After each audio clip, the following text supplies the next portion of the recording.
गरीब चाट वाला। सिकंदरपुर कॉलोनी के नुक्कड़ पर 4-5 दुकानों में से एक दुकान लल्लन चाट वाले की थी, जो कि बहुत मशहूर थी। लल्लन की दुकान पर बड़े बड़े ग्राहकों का जमघाट लगा रहता। इस पर अरे भैया देखो, गाड़ी वाले आगे ना जाने पाए, रोक लो उन्हें। मुन्नन मियाँ भागकर गाड़ी को हाथ देकर वही खड़ी कर देते। बाकी काम लल्लन खुद संभाल लेता था। एक दिन लल्लन की दुकान के सामने ही एक ठेले वाले धर्मा ने अपनी चाट की दुकान लगा ली। धर्मा के पास एक छोटा सा घर था जो जर्जर हो रहा था। अकेली जान कहाँ कहाँ देखता। पत्नी लोगों के कपड़े सिलाई करती। एक बेटा था जो अभी 9वीं कक्षा में पढ़ता था। उसका पढ़ने से ज्यादा खेल कूद में ध्यान लगता था। अरे भाई धर्मा, तुम्हें दुकान ही लगानी थी तो किसी और चीज की लगा लेते। चाट की दुकान लगाने का क्या मतलब है? भाई मैंने भी तो पुलिस वालों को पैसे दिए हैं, उन्होंने यही जगह बताई है। मैं तो शुरू से ही ये चाट का ही ठेला लगा रहा हूँ, तो वही लगाऊंगा, और तो कुछ अनुभव है ही नहीं। भाई देख लो, सीधी उंगली से घी ना निकले तो उंगली टेढ़ी करनी पड़ती है। उस दिन जब धर्मा घर आया तो उसका मूड बहुत उखड़ा हुआ था। तभी उसकी पत्नी, कब से कह रही हूँ इतना पुराना घर है, एक बार रंग रोगन और मरामत करवा दो, वरना किसी दिन भरभरा कर गिरते देर नहीं लगेगी। तुम्हें कुछ पता भी है, आजकल हमारे ठेले को खड़ा करने तक की जगह नहीं मिल रही है। मन चाहे पैसे ना मिलने पर पुलिस कभी इधर भगाती है, कभी उधर। घर कहाँ से बनाऊंगा? कैसी बातें करते हो जी? उसके पहले तो तुम्हारा ठेला ठीक ठाक आमदनी हो रही थी, तभी क्यों नहीं ये सब काम करवा लिया? देख, ज्यादा चबड़ चबड़ मत कर मेरे सामने, अभी मैं बहुत परेशान हूँ। अगर किसी दिन तुम्हारे पिताजी की दी हुई ये हवेली गिरेगी ना, तो मैं तो अपने बेटे को लेकर मायके चली जाऊंगी। कल क्यों जाएगी? आज चली जा। जब तक जी चाहे मायके में ही रह ले, कुछ दिन तो शांति से कट जाएंगे। अच्छा मत बनवाओ, जैसे रहना है रह लूंगी मैं। कुमुद आंसू बहाते हुए अपने काम में लग गई। कभी कभी उसके मन में आता था घर छोड़कर भाग जाए। गरीबी ने उनका पूरा जीवन तबाह कर दिया था। 2 वक्त की रोटी के सिवाय कुछ भी न थी। तभी बेटा, माँ कुछ खाने को दे दो, बड़ी भूख लगी है। रमेश, खेल कूद से फुर्सत मिल जाए तो कभी ठेले पर भी आ जाया करो, मैं अकेला परेशान होता रहता हूँ। बापू, मैं और चाट की दुकान पर? मेरे दोस्तों को पता चलेगा कि मेरे बापू चाट बेचते हैं तो मेरी क्या इज्जत रह जाएगी। उसी चाट की कमाई से ही तुम्हारी फीस भरते हैं। बरखुदार, तुम्हें तो गर्व होना चाहिए कि तुम्हारे पिता चाट बेचकर तुम्हारे खर्च पूरे कर रहे हैं। माँ, गलती से भी मेरे दोस्तों के सामने कभी ये मत बोल देना कि मेरे बापू चाट बेचते हैं। तुमको इतनी ही शर्म आती है तो तुम यहाँ क्या कर रहे हो? जाओ, अपना कोई और ठिकाना ढूंढ लो। हमारे घर में रहना है तो पहले अपने धंधे की कीमत समझो। हमारे लिए हमारा कर्म ही पूजा है। आज तक उसी ठेले की बदौलत ही जीवन गुजारा है। माँ, तुम कुछ खाने को दे रही हो कि नहीं? मैं जाऊँ अपने दोस्तों के यहाँ? हाँ हाँ, दे रही हूँ, रुक जाओ। कुमुद ने खाना ही लाकर दे दिया। माँ, और कुछ नहीं है खाने को? मेरे दोस्तों के घर में तरह तरह के पकवान होते हैं। हमारे घर में जब देखो दाल रोटी की सब्जी ही होती रहती है।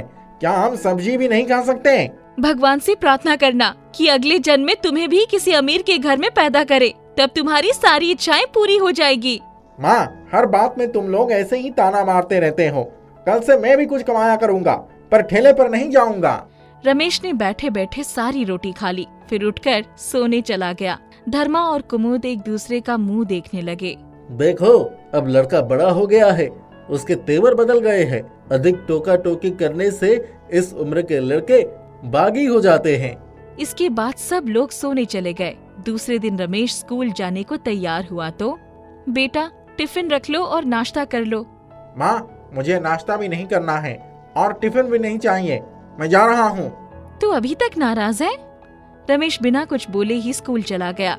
कुमुद और धर्मा भी काम पर चले गए। दोपहर के 1 बजे थे। तभी धर्मा के ठेले पर 4 लड़कों का झुंड आया। 4 प्लेट टिक्की और 4 पानी पूरी चाहिए। धर्मा ने झट से टिक्की तवे पर डाली और लड़कों को पानी पूरी खिलाना शुरू किया। तभी उसकी नजर दूर खड़े रमेश पर पड़ी, जो अपनी साइकिल की चेन ठीक कर रहा था। अचानक उसे एक दिन पहले की हुई बातें याद आ गई, इसलिए उसने रमेश की तरफ देखकर भी अनदेखा कर दिया। लड़के टिक्की और पानी पूरी खाकर जाने लगे तो, चाट वाले अंकल ने क्या टिक्की बनाई है, मजा आ गया। सभी बच्चे चटकारे लेते हुए वहाँ से चले गए। उस दिन से वो बच्चे अपने सारे दोस्तों और रिश्तेदारों को भी वहाँ लेकर चाट खिलाने आते थे। एक दिन, मैं कई महीनों से सुन रहा हूँ तुम्हारी चाट में तो बहुत स्वाद है। सामने वाले लल्लन की तरह क्यों नहीं पक्की दुकान खोल लेते? बाबू क्यों मजाक करते हो? कहाँ राजा भोज और कहाँ गंगू तेली।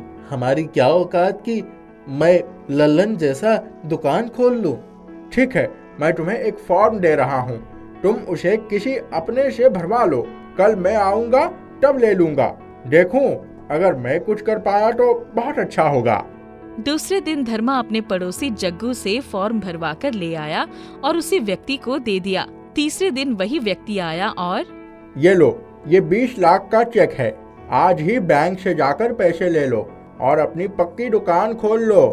पर आप हैं कौन और मुझ पर इतना भरोसा क्यों कर रहे हैं? मेरा नाम अजीत शर्मा है। मैं एक इन्वेस्टर हूँ। अपना पैसा वहीं लगाता हूँ जहाँ मुझे लगता है कि ये पैसा 4 गुना हो जाएगा। मैं नए नए धंधों में ही पैसे लगाता हूँ। साहब, आपका ये एहसान मैं कैसे चुकाऊंगा? बस जब ज्यादा पैसे कमाना तो धीरे धीरे मेरे पैसे वापस कर देना। 2 साल बाद धर्मा की एक अपनी दुकान थी और खूब चलने लगी।